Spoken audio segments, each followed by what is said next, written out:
أصدق الصحابة لهجة أبو ذر، ما أظلت الخضراء يعني السماء ولا أقلت الغبراء أصدق من ذي لهجة من أبي ذر. يقول أخذني صلى الله عليه وسلم ليلة معه، يبي يخرج برا يعني خارج المدينة، مرة صلى الله عليه وسلم يأخذ أبا هريرة، مرة مع أبي بكر، مرة مع زيد بن ثابت، مرة مع عمر، مرة مع علي، وينسى الصحابي كل شيء في حياته إلا هذه الليلة، وينسى كل شيء إلا الجلسة هذه، وينسى كل حدث. الصحابة بعد ما رأوا الرسول صلى الله عليه وسلم وجلسوا معه نسوا حياتهم، ما يتحدث عن أطفاله ولا عن زوجته. كل ما لقى الصحابي قال كنت مع رسول الله صلى الله عليه وسلم، أخذ صلى الله عليه وسلم بيدي، ابتسم صلى الله عليه وسلم في وجهي. طيب تصور الذي صلى بين العشاء رسول الله صلى الله عليه وسلم، تصور أنت، تصور أنك الآن تتعشى معه صلى الله عليه وسلم، رسول الله المؤيد بجبريل، المذكور في التوراة والإنجيل، صاحب الغرة والتحجيل، صاحب الحوض المورود والمقام المحمود واللواء المعقود والشفاعة الكبرى، صورنا بيتعشى معك.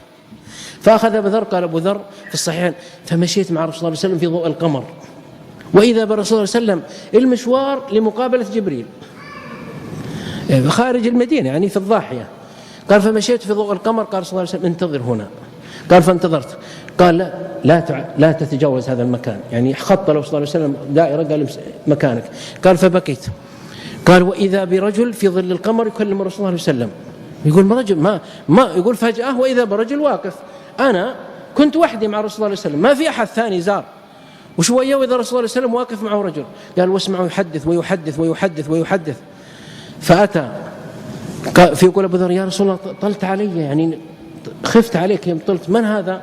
قال رأيته؟ قال والله رأيته يا رسول الله في ظل القمر، هذا جبريل ما زال يوصيني بالجار حتى ظننت أنه سيورثه، الجار حق الجار في الإسلام، الجار يقول حتى ظننت أنه بعدين بيقول ترى له حق الميراث.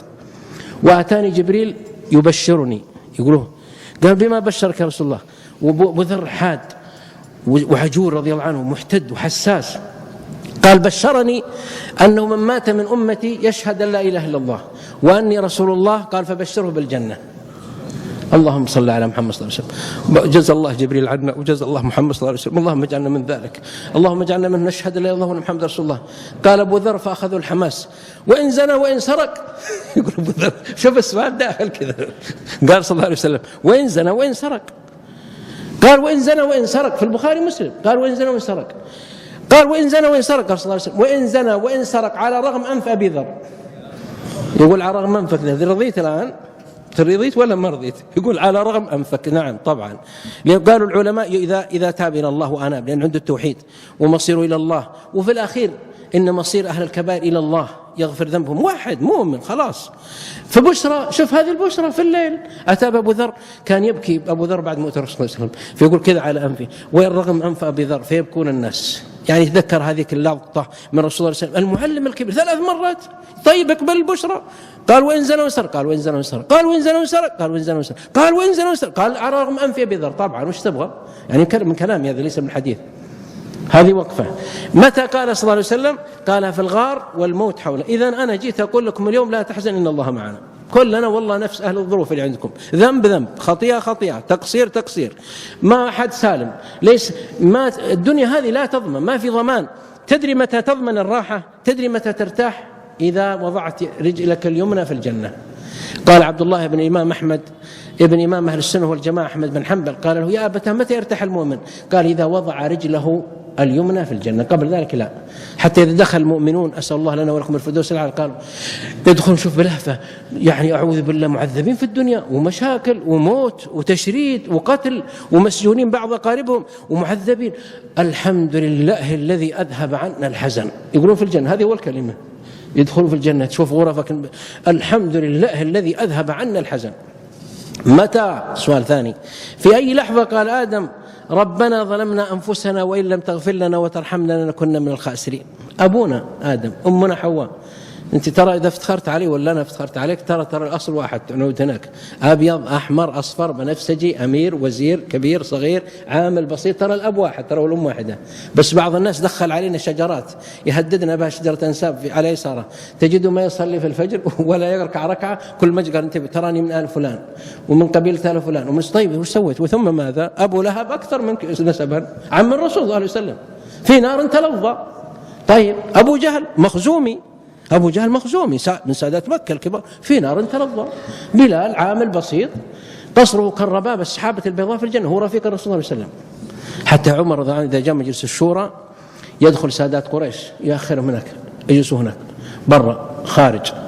قالوا تؤخرنا؟ قال نعم، لأن القوم دعوا ودعيتم وعرفوا وأنكرتم، تأخروا فيكم بالبلال. مرحبا يا أبا عبد الله، هذا سيد المسلمين، يقول عمر ومجلسه بجنب عمر، مرحبا بسيد المسلمين. طبعا أسلم متقدما، جاهد، أذن، دعا. يقول عمر مرحبا يا أبا عبد الله. يقولون في اليرموك شاور أول الناس شاور بلالا، يا بلال أنه قضية كبرى. خالد محمد خالد كاتب مصري مشهور جدا، صاحب رجال حول الرسول صلى الله عليه وسلم، غفر الله له، ترجم لبلال، كتب سيرته، قال بلال سيدنا بلال، ما الذي لا يعرف بلال؟ أطفال اليابان يعرفون بلال، أطفال الصين يعرفون بلال، أطفال الشرق يعرفون بلال، أطفال المغرب العرب يعرفون بلال. بلال سيدنا لأنه عرف الحقيقة، لا إله إلا الله محمد رسول الله.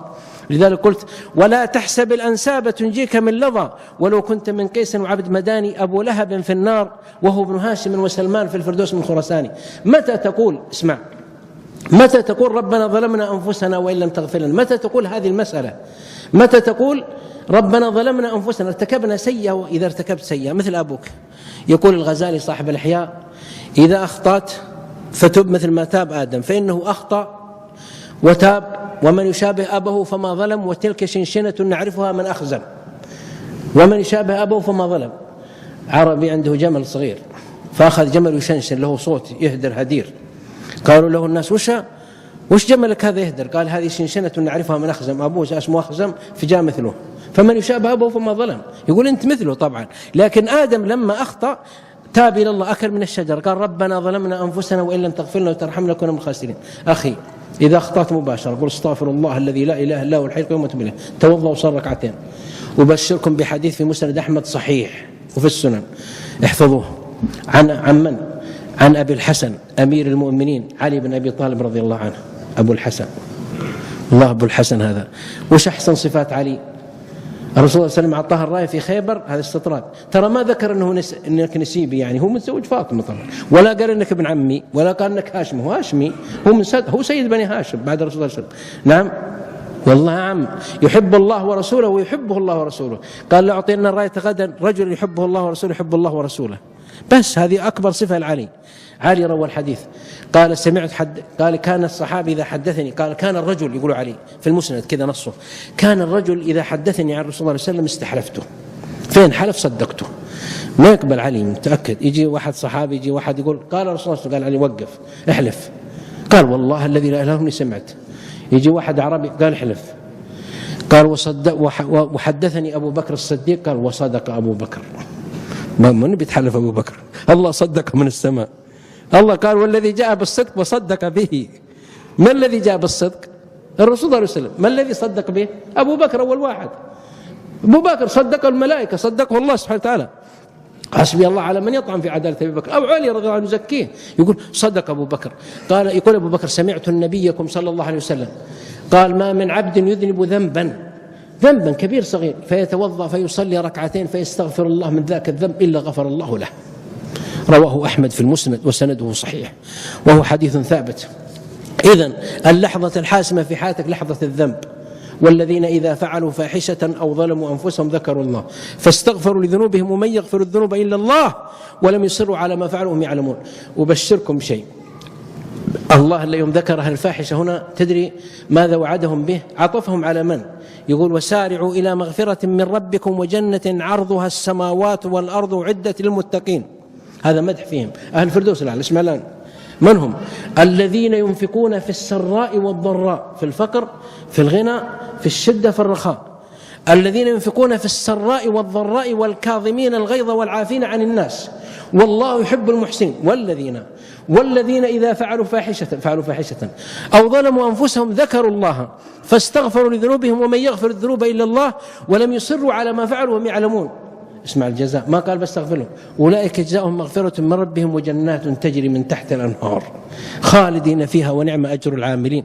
أشهد أن هذا الكلام من عند الله، أشهد أنه كلام الله، أشهد أنه معجز، أشهد أنه متحدى به، أشهد أنه معصوم من الزلل والغي، ويا لسعادة وقرة عين من اتبع هذا الكلام. إذن كلك في كل يوم لحظة استغفار، لحظة إنابة، تذكر ذنوبك، كف عليك لسانك وليسعك بيتك وابكى على خطيئتك، تذكر واستغفر وتب كما فعل أبوك آدم وأمك حواء، وأبشر ثم أبشر. ربنا ظلمنا أنفسنا، يقول آدم، وإن لم تغفر له وترحمنا لنكن من الخاسرين. السؤال الثالث: في أي لحظة قال يعقوب لا تيأسوا من روح الله؟ إنه لا ييأس من روح الله إلا القوم الكافرون.